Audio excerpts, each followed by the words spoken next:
my mouth.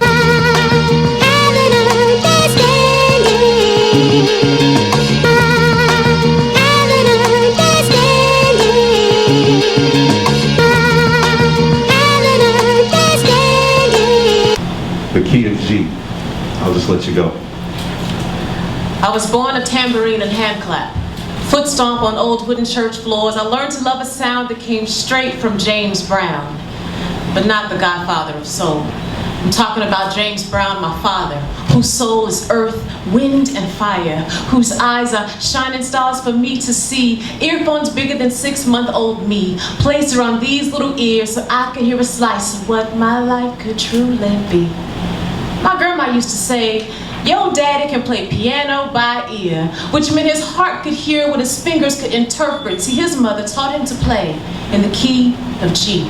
Then he passed that blessing on to me, but no matter how many times old Miss Patterson reminded me to practice, I just couldn't focus on the keys. So I left the piano notes alone. I picked up a pen and a microphone. I learned to live by ear, listening to the bass, blasting from my $20 boombox like ripples of water through the floor of my bedroom. And the only keys I pressed were record and play, so I captured my favorite song off the radio. This poem is for the quiet storm, for the request line. For the first time, I understood the magnitude of shh, don't talk, just listen. For my first real date, how we slow danced to All My Life with his hands around my waist. For the old holiness hymns my grandmother taught me. For my mom buying me the boys' first LP when I believed Hakeem would marry me. This poem is for Trey, who taught me that black thought called me a queen named Amena. For that old bootleg cassette of the Fugees and my first taste of El Boogie. For my college roommate who lent me 6 of Coltrane's greatest hits, and I never did give her back that CD. This poem is for Daniel with the brown freckles, who sang me the words Under the Bridge. See, one day I'm gonna have kids, and they're gonna look up at me and say, "Mommy, where do samples come from?" And I want to sit them down. I want to tell them the truth that real music is this special dance that instruments and lyrics do. And one day, baby, you'll find somebody special. You'll do that dance too, because I want them to listen to Coltrane in the womb. I want to know that a 45 is more than a loaded weapon, that needles and records go perfect together, and maybe in life I'll only get my 16 bars, but I hope my eyes are shining stars for them to see, because I want to teach them how to live by ear and play in the key of G.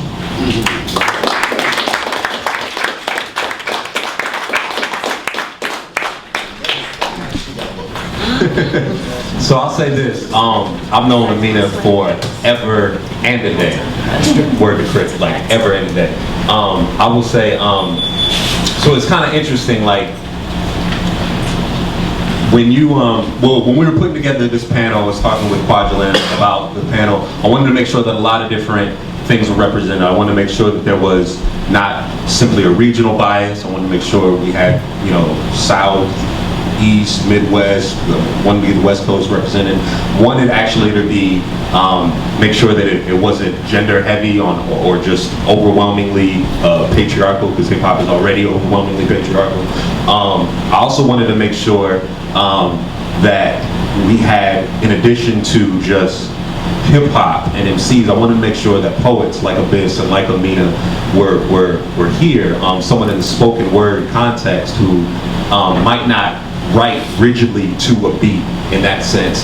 Similar to you, Abyss, but in the reverse, like every time I go to an open mic or a spoken word event, I'm quick to tell them I'm not a spoken word poet out of respect for what you two bring to the table and people like you. So I think, like, when I hear a piece like this, I want you to speak with me now about, like, in particular, and we see this kind of in the, what is that, 5th stanza, like the transient nature of music.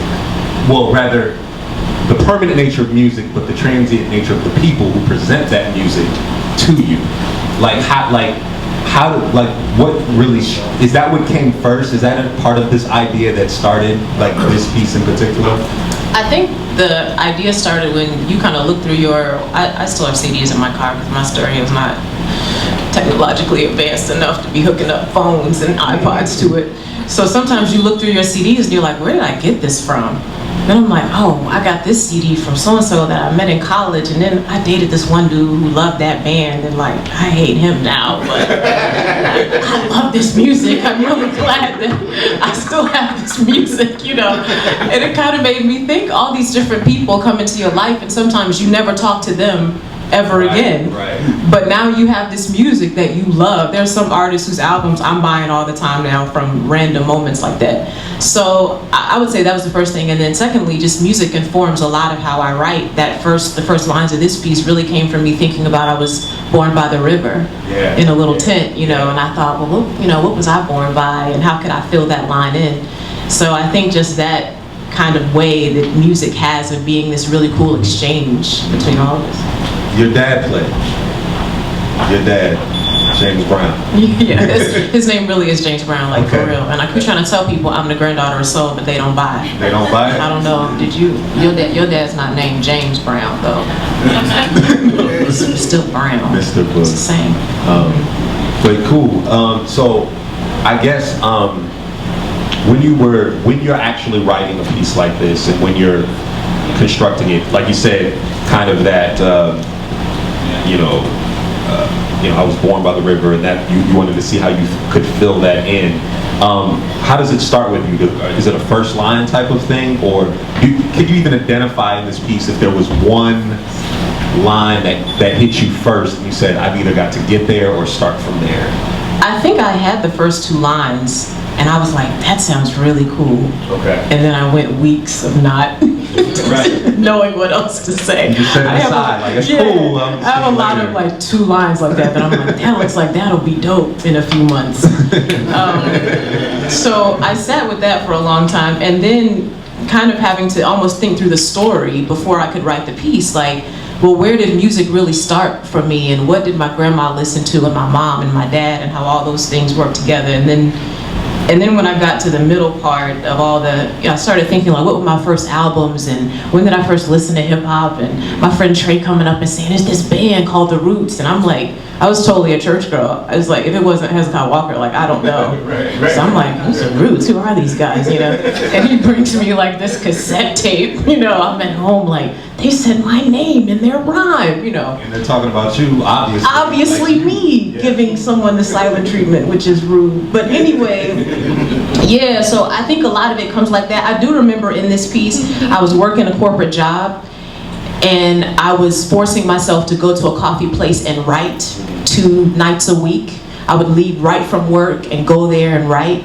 And I remember I was sitting in there writing, and I had to leave and go to my car because I had to say the words out loud. Like, I couldn't just sit and write in a notebook. Like, I had to say it out loud. And I was gonna say that about Book's piece too, that I think when hip hop informs how you write, it's not just what the words look like on a page, it's how they sound in your mouth. It's how the different consonants and vowels play off of each other. And that's been really important to me in writing too. And it's interesting, like, I'll say, you also, so you attempted to play piano for some time. Okay. I did.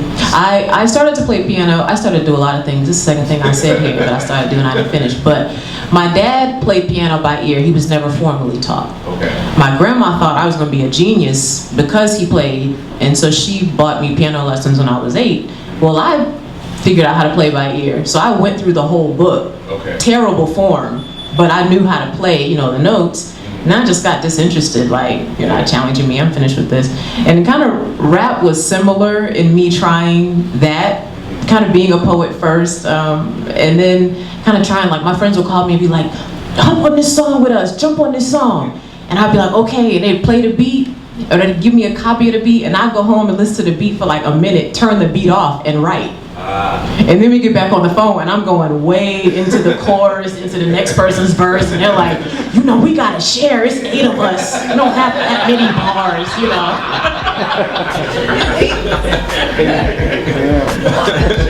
Yeah, that's word. That is, yeah, you would not be able to sing. No girls allowed.